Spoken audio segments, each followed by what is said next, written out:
For today's video mga ka-ML, tuturuan ko kayo kung paano mag-Yin. Ang paborito kong hero talaga ay si Yin. Ang nagustuhan ko kay Yin ay yung second skill niya. Ang second skill ni Yin ay napaka-effective pagdating sa paglapit sa kalaban. Tupusin nyo ang video mga ka-ML, ipapakita ko sa video na ito kung paano ang tamang combo ni Yin. Pero naumpisahan na natin.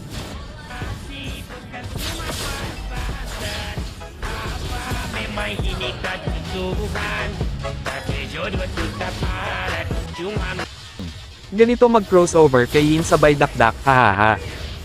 Bago yan ito muna mga nangyari. Paano masabi?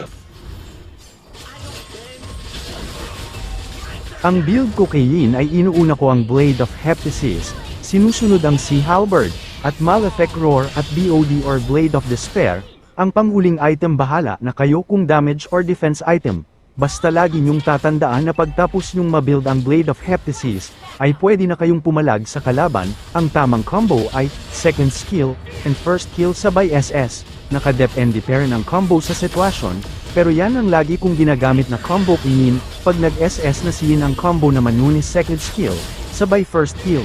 Sana tapusin mo ang video ka ML, at mag-subscribe ka sa channel ko, malaking tulong na yun sa akin.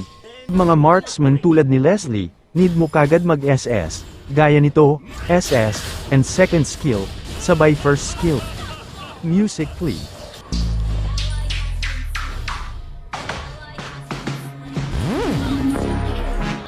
Pag mang-ambush ka naman, ganitong combo gawin mo, first skill second skill basic attack sabay SS, 100% di nabubuhayin yan.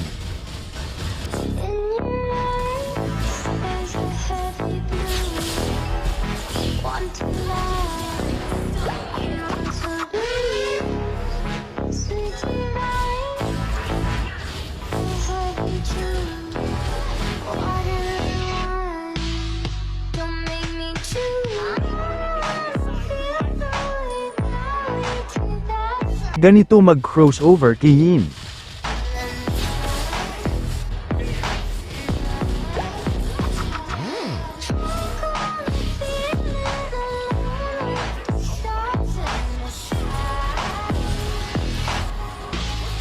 Pag ganitong sitwasyon, tamang paggamit ng skill, wag basta-basta bibitawan pag di sigurado.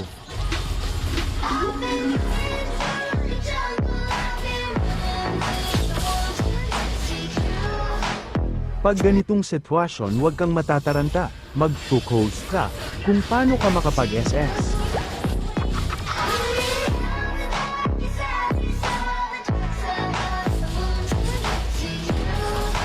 Dahil napitas sa mga kakampi ko, di ako nakapag-lord, nag-push na lang ako sa top.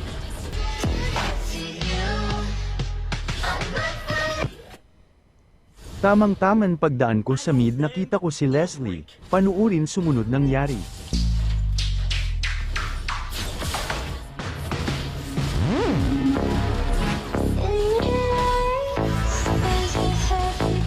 Grabe, sobrang dami pala nila, nabigyan tuloy ako, hahaha.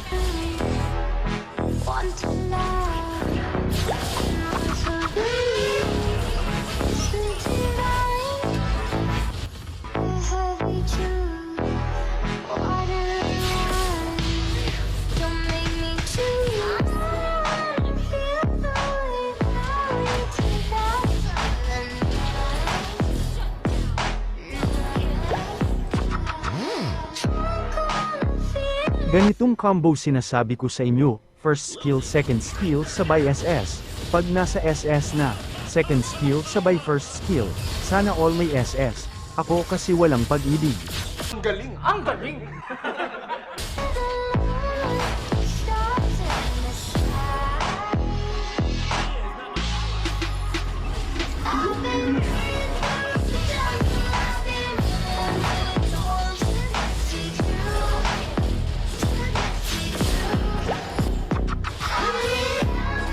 At dito nga mga ka-ML, tinapos ko na ang laban dahil nakuha namin ang malaking hayop, kaya sinamahan ko na ito papunta sa base ng kalaban, bago ma-end ma-one hit ko pa dito si Leslie.